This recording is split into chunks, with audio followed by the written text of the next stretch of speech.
Hello everyone, I am Claire Jones and this is my weekly Facebook Live for my Badass Biz Mastermind group.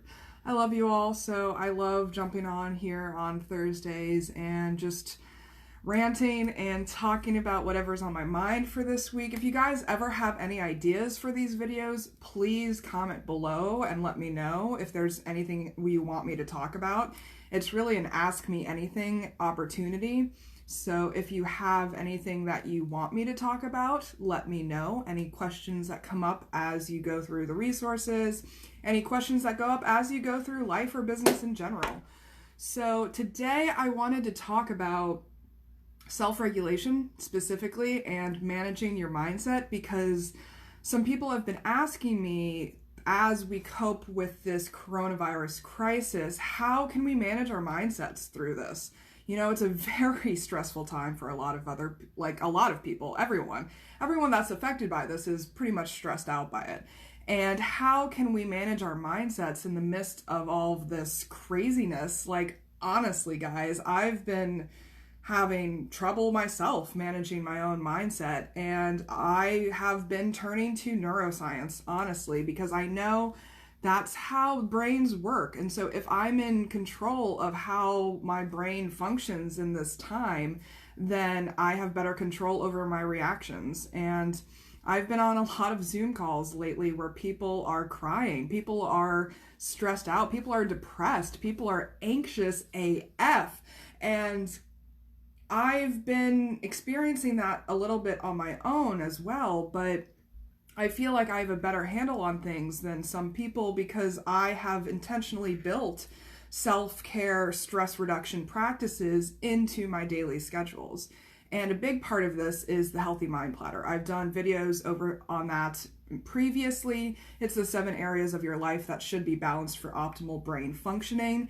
And it's really, my routine has saved me in this time. And a lot of people feel untethered. A lot of people feel lost. They don't know what to do during these turbulent times. And my routine has pretty much stayed the same. And I've been very determined to keep my routine the same, because I know that my routine makes me a better, happier, less stressed out person in general. And so the 7 areas of the Healthy Mind Platter is definitely a place where I recommend you guys start as you try to cope with these unexpected challenges. But also today I wanted to go over what neuroscience says in terms of self-regulation and how you can regulate your emotions and actions in a way that benefits you and allows you to take control of the emotion process in your brain. So life, especially business, is full of things that stress us out. Whether it's our daily commute, airline travel, workplace conflicts, spousal conflicts, or the coronavirus crisis in general, serious challenges to our emotional equilibrium are many and varied. Like, there are tons of things that are stressing us out right now. So how can we intentionally regulate ourselves so that we can stay focused, so that we can stay unfazed, and that so we can stay on track, so we can maintain our routines in some semblance of normal life, normalcy? And how can we take control of our emotional reactions during this time and manage our mindsets during this time? So first, I'll go over how emotions are generated in the first place, and then I'll discuss the 5 different emotion regulation strategies that exist in the brain. So finally, we can figure out how to take control over our emotional reactions, over our mindsets during these times. So when a emotion starts to generate, when the generation process begins, it's when you are presented with a situation in which there are various stimuli. You know, that's basically life. So if you are, for example, engaged in public speaking, the stimuli might include yourself, it might include your experiences, the audience, the room, anything that you're hearing, anything that you're seeing, anything that the audience actions, what their actions are. Whatever you are experiencing in that situation, you are being presented with a variety of stimuli. And when you are trying to take in these stimuli, your mind is going to employ attentional focus, because you can't take in all the stimuli all at once. So your mind is going to focus on a certain portion of the stimuli. So your brain uses selective attention to focus on a few of the stimuli that it's presented with. And so if you are engaged in public speaking, you may fixate on the people who look bored. You may focus on the bright lights that are blinding you on stage, or you may be distracted by your sudden urge to run to the bathroom. So that's an example of how you can focus on various stimuli that you're presented with. And so the next and most critical step in generating the emotion is the meaning that you assign to the stimuli.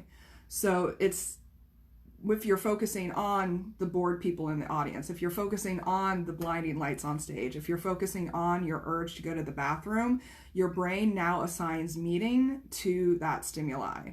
So if you're focused on the people who look bored or tired, you might think that your presentation is not engaging them, or you could presume that they just did not get enough sleep last night. So you are assigning meaning to the stimuli that you're absorbing at that moment. And so if you appraise their tired, bored expression as resulting from something that you said, then the emotions are generated. You might feel threatened, you might feel afraid, you might feel anxious. And so the meaning that you assign to the stimuli directly influences what emotions are then coming up after you assign the meaning. So after this appraisal is made, your bodily response will come into play, whether you are triggered by, butterflies in your stomach or sweaty palms or stage fright, for example. That is your bodily response to the emotion that is generated by the meaning that you assign to the stimuli. So the funny thing about emotions, though, is that it's a cyclical process. So situations create emotions, emotions create responses, responses create more emotions, and the emotions affect your situation, and then the cycle continues. So the situation creates more emotions, your response creates more emotions, and then the situation creates more emotions. So it's a cyclical process that you're constantly engaged in. And so once you become aware of what point in the process you are currently existing in, then you can start taking control over it. So how can you actually do that? How can you take control over your emotional response to external stimuli? How can you take control over your response to the coronavirus? How can you take control over your response to getting fired as a result of the coronavirus? So this can come into play when you employ your various emotion regulation strategies. So there's 5 that you can choose from, and they have pros and cons to each of them because they all affect different stages of the emotion generation process. So 1 is situation selection, 2 is situation modification, 3 is attentional focus, 4 is reappraisal, and 5 is response modulation. And so because each of these strategies affect you in different ways, there's pros and cons to each approach. So situation selection involves putting yourself into situations that promote the emotions you want to have and taking yourself out of situations that promote the emotions you don't want to have. So basically, you're intentionally selecting the situation that you think will provide you with the emotional experience that you want to have. So situation selection. So for example, if you are wanting to better prioritize meditation, maybe you think that this will help your stress response in the coronavirus crisis, then you are finding it hard, however, to focus on meditation when you have a dog and a child running around your house, creating lots of noise and disruption, and you can't sit down and focus on your meditation. So that's the situation that you don't want to be in. It's producing feelings that you don't want to have if you are in that situation. But if you choose to employ situation selection, then you can move your meditation practice to the bedroom, for example, and choose that situation that's in the bedroom instead, because you can close the door, you can put on some relaxing music, and block out all of the activities that are going on in the rest of the house. So you are intentionally choosing which situation you want to have the emotional experience in. So that's a way that you can regulate your emotional response to various situations. Situation modification, on the other hand, is important if you can't avoid a certain situation. So if you can't avoid your kids and dogs, if you can't remove yourself from that situation, then you try to attempt to modify the situation in some way to promote the feelings you want to have. So situation modification. So if you're stuck in your noisy environment, in a noisy office, in a noisy home place, and you can't get away from it, there's no place for you to hide. You can't hide in the bathroom, you can't hide in the bedroom, there's nowhere else, there's not another situation that you can put yourself in. You need to modify the situation to promote the feelings you want to have. So for example, you might want to use noise canceling headphones if you are trying to meditate and being distracted by the constant noise and disruption that your kids and your dog are conspiring to disrupt you with. So you are modifying the situation by using noise canceling headphones to promote your emotional response that you want to have in that situation. So situation selection, you're selecting the situation. Situation modification, you're modifying the situation in some way. Does that track with you guys? Let me know. So attentional focus, on the other hand, is an attention deployment strategy. So it involves focusing on the things that you want to process more deeply while diverting attention from other emotionally arousing input. So you can temporarily lessen your response to the input you don't want to pay attention to and instead focus on the input that you do want to pay attention to. So this is a good example for the coronavirus crisis. So attentional focus, you could be paying attention to a lot of news right now. You could be paying attention to your social media feeds a lot right now. And so attentional focus, if you were, for example, taking your social media feed right now and employing attentional focus strategies, then you could deliberately pay attention to the more positive social media profiles that are in your feed instead of paying attention to the more negative social media profiles in your feed. So you are intentionally focusing your attention on the profile feeds that are producing the feelings that you want to have in that situation, and intentionally not focusing your attention on those social media feeds that you don't want to pay attention to. And so this is basically determining what you want to pay attention to and what you don't want to pay attention to. So this is a way to regulate your emotional response to it, because if you don't intentionally regulate your attention in these moments, in these as you're scrolling through your social media feed, then you're going to be distracted, you're going to be upset, you're going to be overwhelmed by the things that you don't really want to be paying attention to. So how can you intentionally focus your attention using attentional focus strategies? Is that making sense with you guys? Let me know. So reappraisal, the fourth one, is actually the most universally applicable regulation strategy that everyone pretty much knows about. It's a very well known, and it involves reinterpreting the meaning of a stimulus or event so that it changes its emotional impact.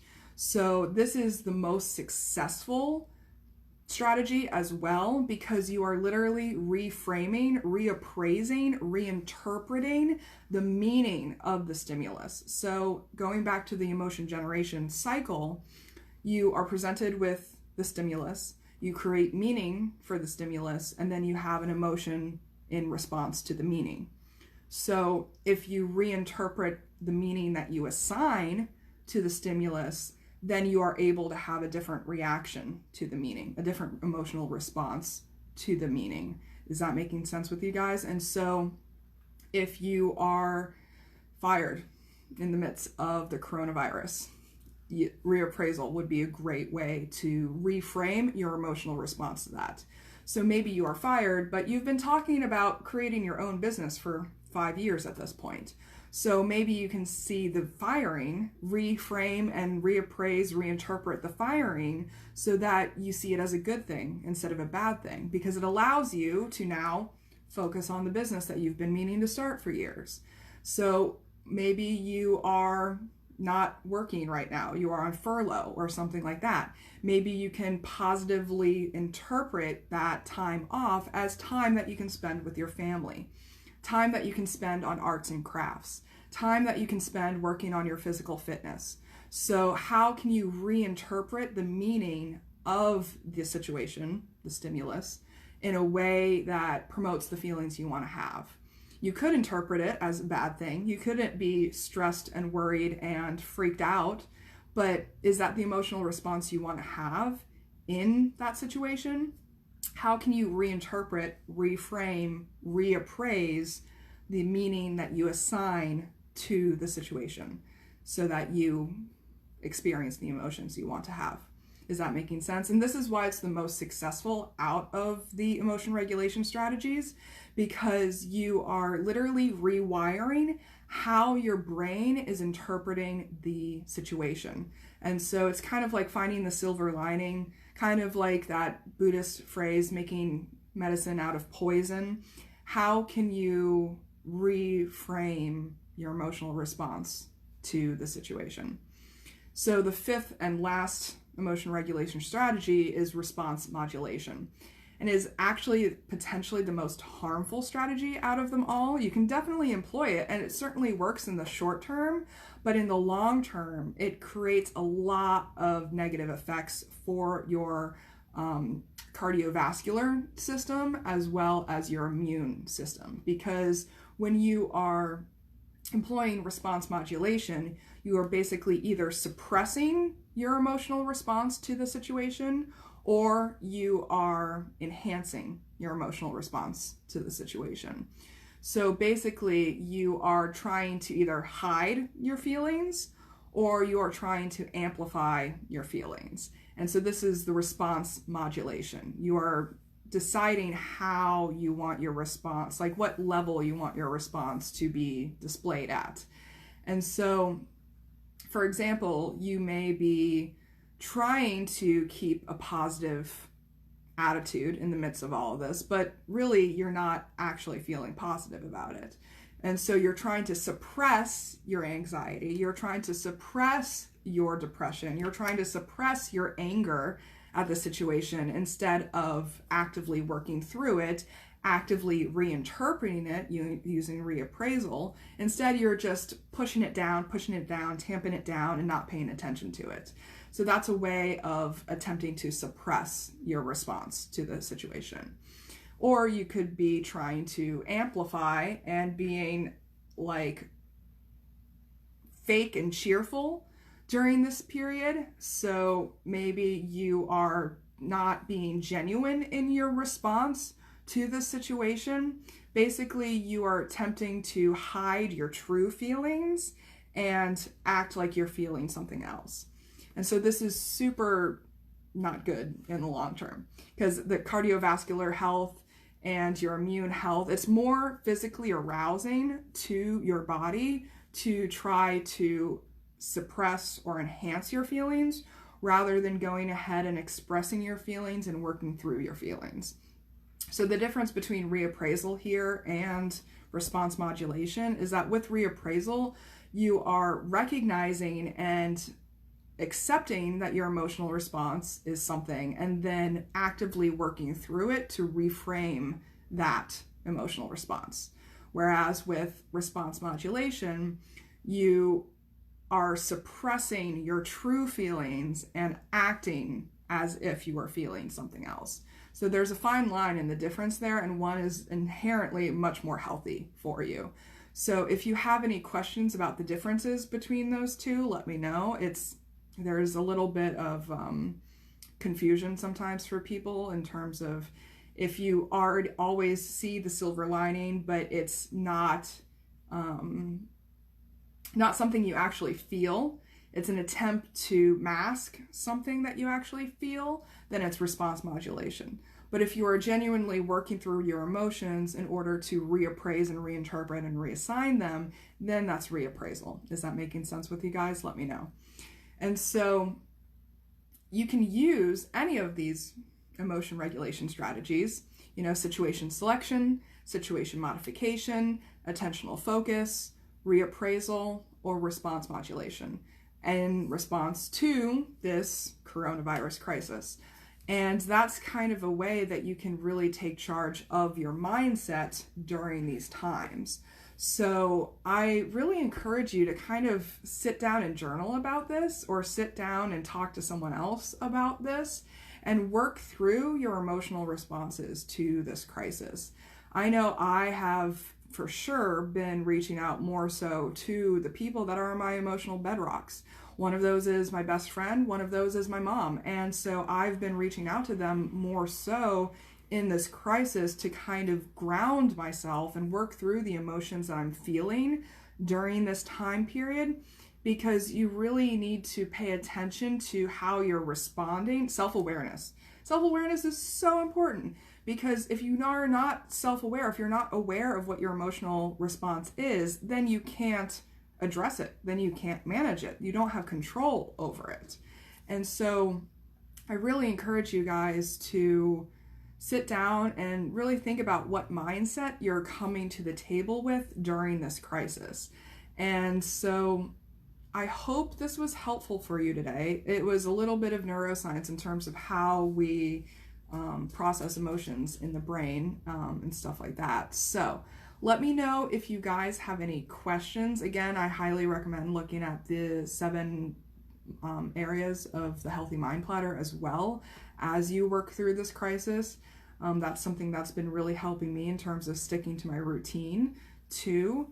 So I hope this was helpful for you guys. If you have any questions, concerns, comments, are you struggling? Do you need support from me? I'd be happy to jump on a Zoom call with you and just have like a bitching session, a ranting session about all of this, because I know a lot of us are struggling emotionally during these times. So let me know how I can support you through this.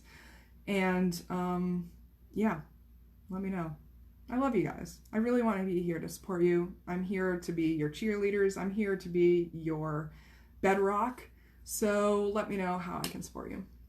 All right, that's it for today. Love you all. Take care. Have a good one. Bye.